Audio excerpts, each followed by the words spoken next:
언니, 저 급해서 그런데 500만 원만 빌려주세요. 제가 다음 주에 꼭 갚을게요. 30년을 알고 지낸 친구였습니다. 매일 아침 등산 모임에서 만나며 서로의 끼니도 챙겨주던 사이였죠. 제가 망설이자 그 친구가 이렇게 말했습니다. 이런 말씀드리기 뭐하지만 언니 통장에 얼마 있는지 다 아는데. 순간 등골이 서늘해졌습니다. 알고 보니 그동안 제 집에 와서 차 마시며 대화할 때마다 제 통장과 개인정보를 하나하나 챙겨가고 있었던 거죠. 많은 분들이 안 좋은 관계임을 알면서도 한순간에 끊어내기 힘들어합니다. 왜냐하면 오랜 세월 이어온 정 때문에, 가족이라는 이름 때문에, 또는 주변의 시선이 두려워서 어려운 관계를 정리하지 못합니다. 그렇게 수년, 때로는 수십 년을 무거운 마음으로 보내게 됩니다. 하지만 모든 인연이 좋은 것은 아닙니다. 오히려 가까이 할수록 우리의 삶을 무너뜨리는 사람들이 있습니다. 겉으로는 친하게 지내지만 시간이 갈수록 우리의 마음을 갉아먹고 인생의 기회를 망가뜨리는 독이 되는 관계들이 있죠. 하루라도 빨리 이 관계를 바로 보고 판단할 필요가 있습니다. 오늘은 그래서 우리 인생에서 반드시 멀리해야 할 독이 되는 사람 유형 1위부터 3위까지 알려드리려고 합니다. 이 시간을 통해 여러분의 주변 관계를 다시 한번 돌아보고 현명한 선택을 하실 수 있기를 바랍니다. 본격적으로 시작하기 전에 구독, 좋아요 클릭 한 번씩 부탁드립니다. 지혜로운 동반자. 엮일수록 나에게 독이 되는 사람 3위는 은근히 나를 착취하려는 사람입니다. 어제 만보 걷기를 하다가 공원에서 만난 67세 김영순 할머니의 이야기를 들려드릴게요. 복지관에서 만난 동생 뻘 되는 분이었어요. 처음엔 정말 다정했죠. 제 건강을 걱정해주고 말벗도 되어주고.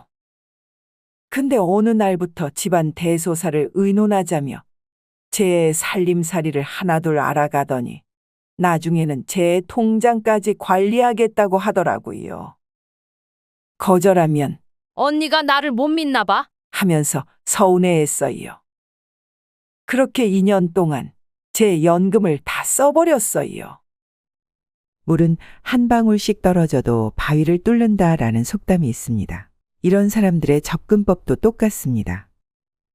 아주 천천히 3가지 방식으로 접근하며 교묘하게 우리 삶에 스며듭니다. 첫째, 처음에는 절대 나쁜 사람으로 보이지 않습니다. 오히려 우리의 이야기에 깊은 관심을 보이며 진심 어린 친언니, 친형처럼 다가옵니다. 나를 위해 걱정돼서 하는 말이라며 둘도 없는 친구 같은 다정한 모습을 보이죠. 외로움, 건강 걱정, 자녀 걱정. 우리가 고민하는 지점을 귀신같이 정확히 짚어내며 약점을 찾아냅니다. 둘째, 시간이 지날수록 관계가 완전히 일방적으로 변합니다. 처음에는 작은 부탁으로 시작해서 점점 더 많은 것을 요구합니다. 이 정도쯤이야 하는 사이에 우리의 시간과 에너지를 모두 빼앗아 갑니다. 자신의 고민은 늘어놓되 우리의 고민은 듣지 않고 자신의 필요는 채우되 남의 필요에는 응답하지 않습니다. 올바른 관계는 주고받음이 있어야 합니다. 한쪽만 주고 한쪽만 받는다면 벌써 이미 관계가 아닌 착취나 다름없습니다. 여기서도 차마 거절을 못하고 일방적 관계가 계속된다면 3번째는 교묘하게 죄책감을 줍니다. 그동안 제가 얼마나 언니를 위해 했었는데 나를 가족처럼 생각하는 줄 알았는데. 라는 말로 우리의 마음을 흔들어 놓죠. 이런 사람과 가까이 하면 가장 위험한 점은 우리의 자존감을 서서히 파괴한다는 것입니다. 특히 이런 말이 나올 때는 정말 조심하세요. 선생님, 특별히 알려드리는 건데 이런 말씀 다른 분들한테는 절대 안 해드렸는데. 많은 분들이 이런 관계를 알면서도 끊지 못하시는 이유가 있습니다. 이만큼 해줬는데 이제 와서 이 나이에 새 친구 사귀기도 힘든데 하는 생각 때문이죠. 하지만 많은 심리학자들은 입을 모아 얘기합니다. 행복의 핵심은 좋은 관계를 맺는 것이라고요. 그럼 어떻게 해야 할까요? 이런 관계에서 벗어날 수 있는 점진적 거리두기 5가지 방법을 말씀드리겠습니다. 첫째, 시간 지연의 법칙을 활용하세요. 당장 거절하기 어렵다면 지금은 바로 결정하기 어려우니 이틀 정도 생각해 볼게요라고 하세요. 이 시간 동안 감정이 가라앉고 이성적 판단이 가능해집니다.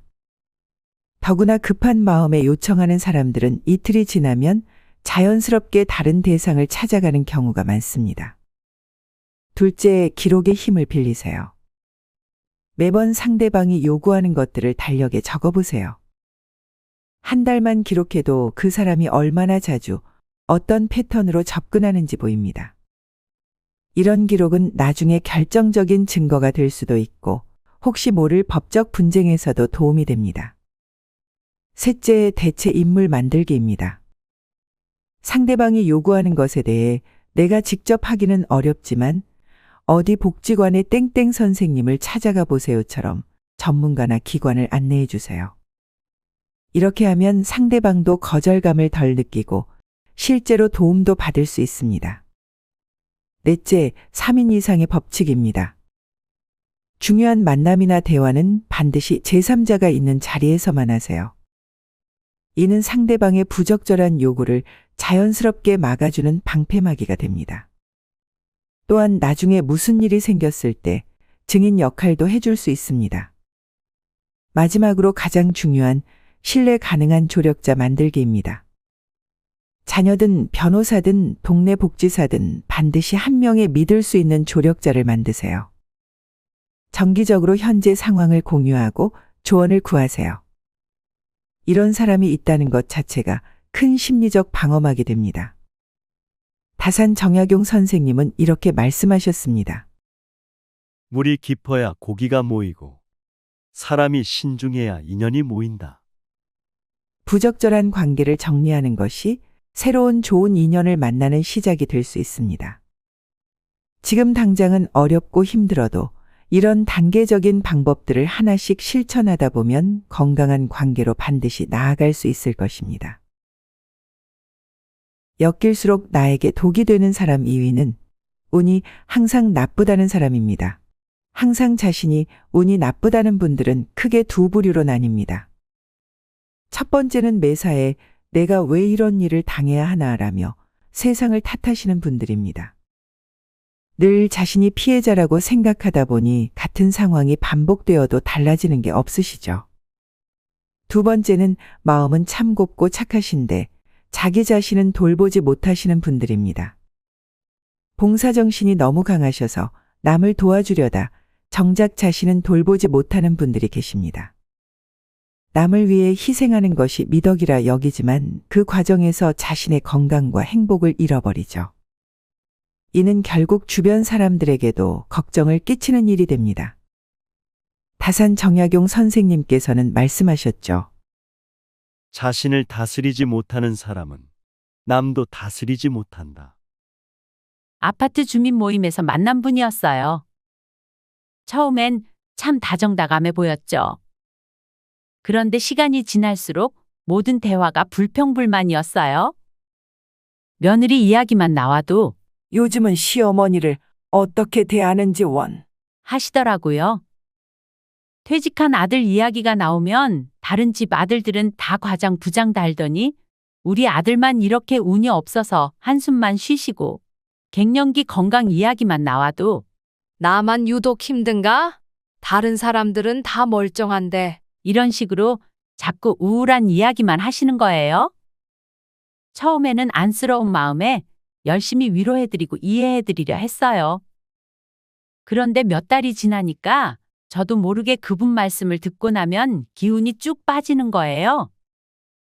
집에 돌아와서도 그분 이야기가 계속 머릿속에 맴돌면서 저까지 우울해지고 심지어 악몽까지 꾸게 되더라고요.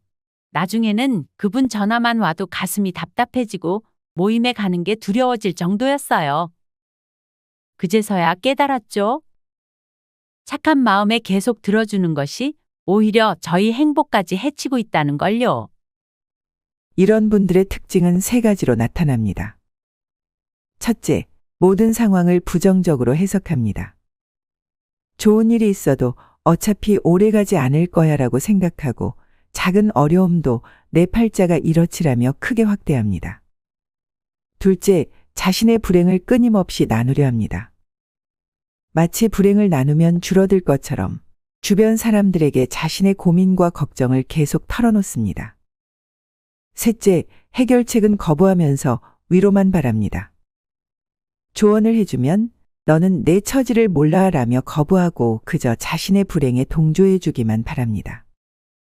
이 세 가지의 특징을 자세히 들여다보면 대부분 열심히 살고 착한 마음을 가진 분들입니다. 하지만 몇 가지 패턴으로 인해 자신도 모르게 불행의 늪에 빠지곤 하시죠. 운이 나쁘다는 말을 입에 달고 사는 분들과 가까이 지내다 보면 그분들의 부정적인 에너지가 우리의 마음까지 어둡게 만들 수 있습니다. 불행은 나누면 나눌수록 더 커지고 행복은 함께할 때 더 커진다는 사실을 기억하세요. 물론 이런 분들을 차갑게 대하라는 뜻은 아닙니다. 따뜻한 마음으로 그분들이 긍정적인 방향으로 변화할 수 있도록 때로는 조언해주고 때로는 건강한 거리를 두는 지혜가 필요합니다. 왜냐하면 그 과정에서 나의 평안함까지 잃어버리면 안 되니까요. 주변의 부정적인 에너지에 휘둘리지 않고 나만의 행복을 지켜내는 것. 그것이 오늘 꼭 기억해야 할 내용입니다. 엮일수록 나에게 독이 되는 사람, 압도적 1위는 나의 성공과 행복을 소름 돋게 질투하는 사람들입니다. 여러분, 한 번쯤 이런 경험 있으시죠? 은퇴한 친구가 해외여행을 다녀왔다는 소식에 괜히 마음이 울적해지거나 같은 아파트 이웃이 손주 자랑할 때 내심 부러운 마음이 들거나 말이요. 사실 이런 감정은 지극히 자연스러운 것입니다. 친한 친구든 가까운 가족이든 순간적으로 질투심이 들 수 있죠. 하지만 대부분 사람들은 이런 감정이 들면 긍정적으로 승화시킵니다. 나도 더 열심히 살아야겠다라며 동기부여가 되기도 하고 그만큼 내가 관심을 가질 만한 사람이라는 뜻이구나 하며 되려 자신을 사랑하는 계기로 삼기도 하죠. 하지만 지금 말씀드리는 사람은 조금 다릅니다. 우리 주변에는 이런 평범한 질투를 넘어서는 무서운 질투로 상대방의 행복까지 파괴하려는 사람들이 있기 때문입니다. 제 지인 2명이 실제 겪었던 경험담 하나를 들려드릴게요. 퇴직하고 시작한 텃밭 가꾸기가 취미가 됐어요. 거기서 수확한 채소로 반찬도 만들어 이웃이랑 가족이랑 나눠 먹으며 즐겁게 지냈죠. 그런데 어느 날부터 한 친한 친구가 노년에 이제 와서 전원 생활이나 하고 라며 비아냥거리더군요. 제가 행복해 보이는 게 그렇게 거슬렸나 봐요. 노인대학에서 하모니카를 배우기 시작했어요. 6개월 만에 작은 공연도 하게 됐죠. 그런데 그때부터였어요. 절친하다고 생각했던 친구가 달라지기 시작한 게 박 선생은 정말 한가하시네. 과거의 한량 아니었나 싶네. 우린 손주 봐주느라 악기 배울 시간이 어디 있나? 은근히 저를 게으른 사람 취급하더라고요. 심지어 다른 친구들한테 박 선생은 며느리한테 싫은 소리 들어가면서까지 저러고 다닌대 하는 식으로 소문도 냈대요. 제가 행복해 보이는 게 그렇게 못마땅했나 봐요. 이런 사람들은 3가지 돋보이는 특징이 있습니다. 첫째, 상대의 행복을 깎아내리는 게 습관이 됐습니다. 그 정도가 뭐가 좋다고 그런 걸로 만족하나? 같은 은근한 비아냥으로 시작해서 점점 노골적인 험담으로 발전합니다. 둘째, 걱정하는 척하면서 독을 품습니다. 그 나이에 무리하면 안 되는데. 다른 사람들이 뭐라고 할까 걱정돼서. 겉으로는 염려하는 척하지만 실은 상대방의 발목을 잡으려는 속셈입니다. 셋째, 절대 멈추지 않습니다. 한번 시작된 질투는 상대방이 무너질 때까지 계속됩니다. 그것도 모자라 주변 사람들까지 이간질에서 고립시키려 합니다. 우리 모두는 나이가 들어서도 새로운 도전을 할 자격이 있습니다. 손주를 돌보든 취미 생활을 즐기든 그건 개인의 선택이지 누구도 비난할 수 없는 일입니다. 다산 정약용 선생님은 이렇게 말씀하셨죠. 남의 등불을 끄려 하지 말라. 그대의 등불이 더 밝아지는 것도 아니니. 행복은 서로를 응원할 때 더 커집니다. 누군가 나의 행복을 시게 한다고 해서 위축될 필요는 없습니다. 오히려 그런 분들과는 적절한 거리를 두고 나의 행복을 지키는 것이 현명한 방법일 것입니다. 오늘 우리는 노년의 행복을 갉아먹는 엮일수록 독이 되는 사람 3위부터 1위까지에 대한 이야기를 해보았습니다. 독이 든 꿀은 달콤하지만 결국 생명을 해친다. 겉으로는 친근해 보여도 우리의 마음을 무너뜨리는 관계들이 있습니다. 남의 단점만 보고 등 뒤에서 험담하고 이간질하는 사람들. 때로는 걱정하는 척하면서 우리의 행복을 시기하는 사람들. 이런 분들과 가까이 지내다 보면 우리의 평안한 마음까지 잃어버리게 됩니다. 또한 혹시 나도 모르게 누군가에게 그런 사람이 되어 있진 않은지, 나 역시 질투와 시기심으로 누군가의 행복을 깎아내리고 있진 않은지 살펴보아야 합니다. 다산 정약용 선생님께서는 말씀하셨습니다. 사람의 마음은 맑은 물과 같아서 흐린 물을 부으면 흐려진다. 우리의 노년이 맑고 평안하려면 부정적인 관계는 과감히 정리하고 서로를 응원하고 이해하는 건강한 관계를 만들어가야 하지 않을까요? 여러분, 오늘도 주변 사람들과 기분 좋은 행복, 행운 가득한 하루 되시기를 진심으로 바라겠습니다. 구독과 좋아요로 응원해 주시면 더 좋은 콘텐츠로 찾아뵙겠습니다. 감사합니다.